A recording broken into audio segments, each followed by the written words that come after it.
Ce vidéo présente les étapes à suivre lorsqu'on veut équilibrer une équation chimique à l'aide de la méthode électronique, que l'on appelle aussi la méthode d'oxydoréduction. Il fait suite à une autre vidéo où il fut démontré comment déterminer les nombres d'oxydation des atomes présents au sein des composés. Nous regarderons donc comment, étape par étape, nous pouvons équilibrer par oxydoréduction la réaction où du H2S et Cl2 deviendra du S8 et HCl. Il est à noter ici que le but n'est pas en tant que tel d'équilibrer l'équation, qui aurait pu se faire par simple tâtonnement beaucoup plus rapidement que par la méthode d'oxydoréduction. Ce que nous voulons démontrer ici, ce sont vraiment les étapes impliquées avec un problème relativement simple où il y a peu de molécules et peu d'atomes pour l'instant. La première étape, afin de venir équilibrer par oxydoréduction, est de venir repérer les éléments qui changent d'état d'oxydation. Ainsi, on doit, pour tous les atomes présents au sein de l'équation chimique, trouver les nombres d'oxydation de chacun. Dans le cas de S8, que l'on retrouve à droite, puisque c'est un élément, il est évident que le nombre d'oxydation du soufre est de 0, et il en va de même pour Cl2, qui est aussi un élément. Dans le cas du H2S, avec l'hydrogène qui est ici avec un non-métal, l'hydrogène individuellement est à plus 1, ce qui nous donne un total de plus 2 à gauche, nous laissant ici un atome de soufre qui sera à moins 2 comme nombre d'oxydation. Du côté des produits, la seule molécule qui nous reste est le HCl, où l'hydrogène, encore une fois avec un non-métal, est à plus 1, ce qui laisse pour notre atome de chlore un nombre d'oxydation de moins 1. En comparant les atomes à gauche et à droite, nous pouvons donc remarquer que d'une part, le soufre passe de moins 2 à 0 et que le chlore passe de 0 à moins 1. Voici donc les deux atomes qui ont changé d'état d'oxydation et qui feront l'objet des étapes suivantes de la méthode. La deuxième étape du processus implique que nous allons utiliser l'équation chimique un peu plus haut afin de scinder celle-ci en deux, ce qu'on appelle des demi-réactions, à la fois d'oxydation et de réduction.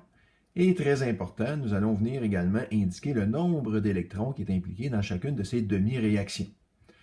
Donc au niveau de l'oxydation, l'atome qui a vu sa valeur numérique être élevée est notre soufre qui de moins 2 est passé ici à 0, ce qui représente un changement de 2 électrons dans le processus. L'oxydation, comme défini dans une autre vidéo, étant une perte d'électrons pour l'atome, le soufre de moins 2 à 0 a vu 2 électrons le quitter, qui deviennent un peu ici comme des produits.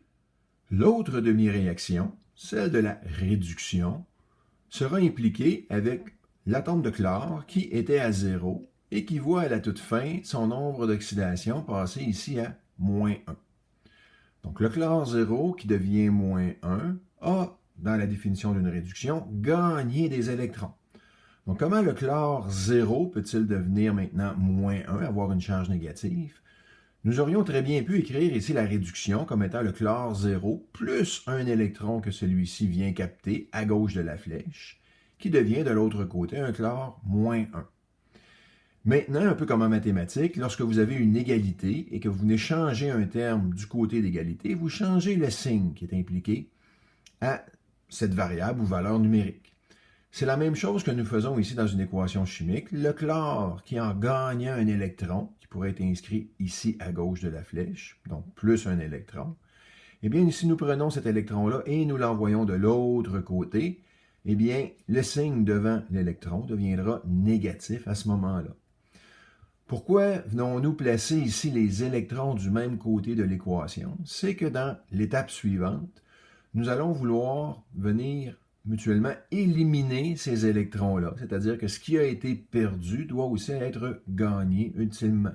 Et il sera plus facile, d'un point de vue visuel, de voir cela en ayant nos électrons, tous les deux à droite de la flèche. La troisième étape, comme on vient de le mentionner, est de venir, dans chacune des demi-réactions, égaliser le nombre d'électrons qui y est impliqué. C'est en fait le principe même de la méthode, puisque, un peu comme dans la nomenclature, lorsque nous avions des cations et des anions, nous devrions équilibrer les électrons gagnés et perdus, eh bien c'est la même chose dans une réaction chimique.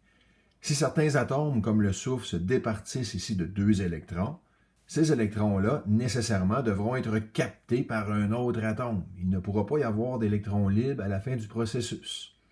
Donc, de venir égaliser le nombre d'électrons ici dans nos deux équations revient, en regardant les électrons impliqués ici à droite, à chercher le plus petit commun multiple à ceux-ci, ce qui évidemment est de 2.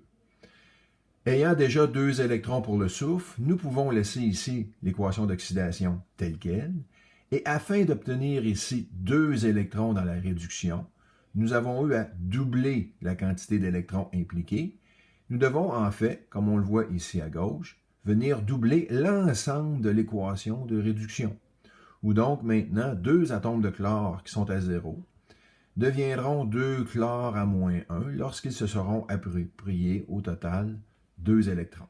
L'étape suivante est maintenant de venir réécrire ces coefficients que nous venons de placer devant certains atomes dans notre équation chimique de départ, là où les atomes impliqués sont présents. Ainsi, pour la molécule de H2S, l'atome qui est oxydé ou réduit dans cette molécule est notre atome de soufre. Puisque nous n'avons rien changé au niveau de l'atome de soufre, il y a un 1 qui est sous-entendu devant l'atome, nous laissons la molécule identique ici. Dans le cas des atomes de chlore qui étaient à 0, c'est dans la molécule de Cl2 que nous le retrouvions. Puisque nous avons placé un 2 devant l'atome de chlore ici, c'est ce que nous venons écrire devant la molécule dans l'équation de départ. Dans le cas du soufre S8 à 0, c'est aussi un atome qui a été oxydé ou réduit dans le processus, puisque cet atome-là est demeuré inchangé lors de l'équilibrage des électrons. Eh bien, un soufre ici verra devant S8 une valeur de 1 demeurer à cet endroit-là. Finalement, le chlore à moins 1 se retrouve évidemment dans la molécule de HCl. Eh bien, dans cette molécule, puisqu'il y a des chlores à moins 1 et que nous avons placé ici un 2 devant les atomes, nous venons devant la molécule également inscrire un 2. La 5e étape implique que nous devons maintenant venir diviser chacun des coefficients par le nombre d'atomes qui a été oxydé ou réduit dans la molécule. Il faut donc reprendre ici nos différentes molécules en mettant encore une fois le focus sur, dans cette molécule, quel atome a été oxydé ou réduit. Donc, dans le cas du H2S, c'est le soufre qui a subi un changement lors de la réaction chimique. Nous n'avons ici qu'un seul atome de soufre, donc pour cette raison, nous viendrons diviser la molécule par 1 tout simplement. Dans le cas de molécule de Cl2, le chlore à 0 est un atome qui avait subi un changement. Nous avons ici en indice, là, le petit 2 en bas à droite, 2 atomes de chlore dans évidemment Cl2. Donc pour cette raison, la molécule doit être divisée par 2. Donc le 2 qu'on avait ici comme coefficient n'est pas la raison pour laquelle on vient diviser par 2, c'est bien le nombre d'atomes dans la molécule qui influence la valeur qu'on vient écrire sous la division. Dans S8, le soufre est aussi un atome qui a vu son nombre d'oxydation être modifié. Dans le S8, nous avons ici en indice en bas à droite 8 atomes. Donc nous viendrons diviser par 8 cette molécule. Et finalement, dans le HCl, ce n'est pas l'hydrogène qui nous intéresse, c'est encore une fois le chlore qui a subi un changement. Il n'y a ici qu'un seul atome de chlore, donc nous venons diviser cette molécule-là par 1. Il faut porter attention à cette 5e étape, puisque dans certains exemples que nous verrons en classe et dans certains exercices que vous aurez à faire, il est possible parfois que vous oubliez de faire cette étape-là et que malgré tout, vous parveniez à équilibrer votre équation chimique à la toute fin. Ce sont des cas un peu particuliers qui, lorsqu'ils se produisent trop souvent, nous amènent donc à oublier cette étape-là, qui, lorsque celle-ci est nécessaire, comme dans l'exemple que nous faisons ici actuellement, deviennent très problématiques pour la suite de la résolution du problème. La 6e étape est, un peu comme on l'a vu dans la méthode algébrique, qu'on veut ramener tous les coefficients devant nos molécules au plus petit nombre entier possible, ce qui sera possible à l'aide d'un dénominateur commun, dans ce cas-ci 8, avec lequel nous allons venir multiplier l'ensemble de notre équation. Ceci nous empêchera d'avoir un peu plus tard, dans un tableau de rapport stoichiométrique de référence, à travailler avec, par exemple, des 1/8 de S8. Donc, en multipliant tout ceci par 8, notre H2S devient 8H2S, Le 2 divisé par 2 que nous avions ici pour le chlore, une fois multiplié par 8, devient également 8Cl2. 8 divisé par 8 nous laisse une seule molécule de S8. Et d'avoir multiplié par 8 le HCl nous amène maintenant un coefficient qui est de 16.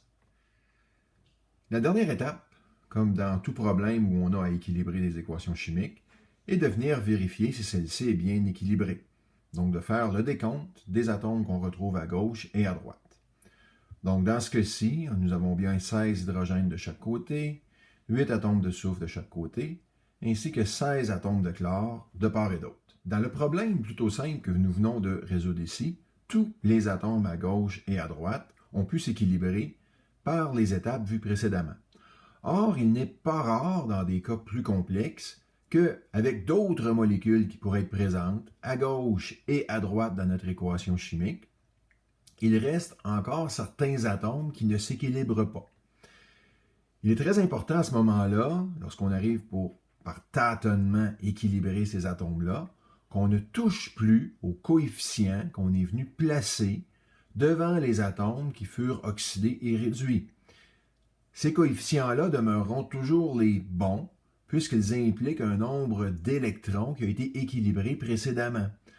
Donc, les 4 molécules qui vont avoir des valeurs numériques devant, déterminées par la méthode, doivent demeurer ainsi, et par un léger tâtonnement par la suite, c'est souvent le cas des hydrogènes et oxygènes, mais ça peut également être le cas de d'autres atomes, comme vous le rencontrerez dans vos exercices. Un certain tâtonnement nous permet de pouvoir déterminer les coefficients de toutes les molécules. Si nous avions donc, par exemple, 7 molécules, c'est-à-dire 4 réactifs, 3 produits, et bien que déjà par la méthode électronique, on réussisse à connaître les coefficients de 4 des molécules sur les 7, est déjà un pas dans la bonne direction. S'il ne nous en reste que 3 à déterminer, ce sera beaucoup plus facile de compléter le problème.